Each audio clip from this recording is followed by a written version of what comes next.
भारतीय आध्यात्मिक परंपरा में वह आंतरिक स्थिति जिसमें मुक्त पुरुष अपने वास्तविक स्वरूप में स्थित हो जाता है, सर्वोच्च अनुभूति है। यह कोई कल्पना, भावुकता या दर्शन नहीं, बल्कि प्रत्यक्ष अनुभव है, जहाँ जीवन चलता रहता है पर बंधन समाप्त हो जाते हैं। विभिन्न शास्त्र इस अवस्था को अलग अलग शब्दों में व्यक्त करते हैं, पर अनुभव का सार एक ही है: स्वरूप में स्थित होना। उपनिषदों में मुक्तानुभव को आत्म साक्षात्कार कहा गया है। बृहदारण्यक और छांदोग्य उपनिषद बताते हैं कि जब साधक यह जान लेता है, अहम ब्रह्मास्मि और तत्वमसि, तब द्वैत का भ्रम समाप्त हो जाता है। मुक्त पुरुष के लिए तब बाहर और भीतर, अपना और पराया, सुख और दुख, ये भेद अर्थहीन हो जाते हैं। उपनिषद कहते हैं कि यह अवस्था न प्राप्त करने की है, न बनाने की, बल्कि अपनी ही सत्य सत्ता को पहचानने की है। अष्टावक्र गीता में मुक्त पुरुष को सहज, निष्प्रयास और निर्भर बताया गया है। अष्टावक्र कहते हैं, न त्वम कर्ता न भोक्ता।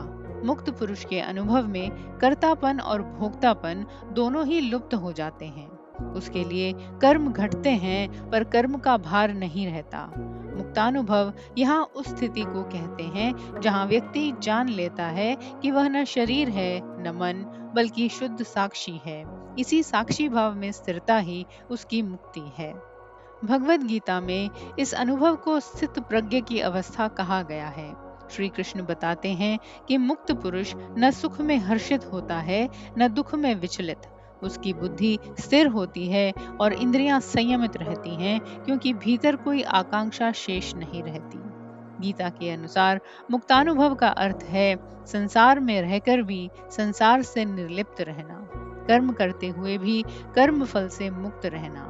बौद्ध दर्शन में यही अवस्था निर्वाण कही गई है। बुद्ध के अनुसार जब तृष्णा समाप्त हो जाती है और अहम भाव गल जाता है, तब दुख का अंत होता है।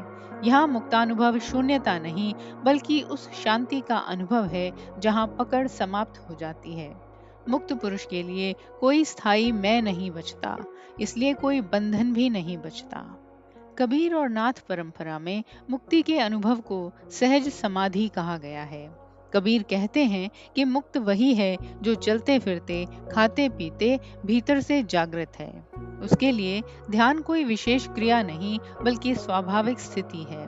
मुक्त पुरुष संसार से भागता नहीं, बल्कि संसार में रहते हुए उसकी असारता को स्पष्ट देख लेता है। सूफी परंपरा में इसे फना और बका कहा गया है। पहले अहंकार का लय होना और फिर सत्य में स्थिर हो जाना। यहाँ भी मुक्ति का अनुभव वही है जहाँ व्यक्तिगत पहचान गलकर परम सत्य में विलीन हो जाती है। इन सभी शास्त्रों का सार यही है कि मुक्ति का अनुभव कोई भविष्य की उपलब्धि नहीं, बल्कि वर्तमान में घटित होने वाली पहचान है। जब भ्रम टूटता है, तब जो शेष रहता है वही मुक्त पुरुष का अनुभव है।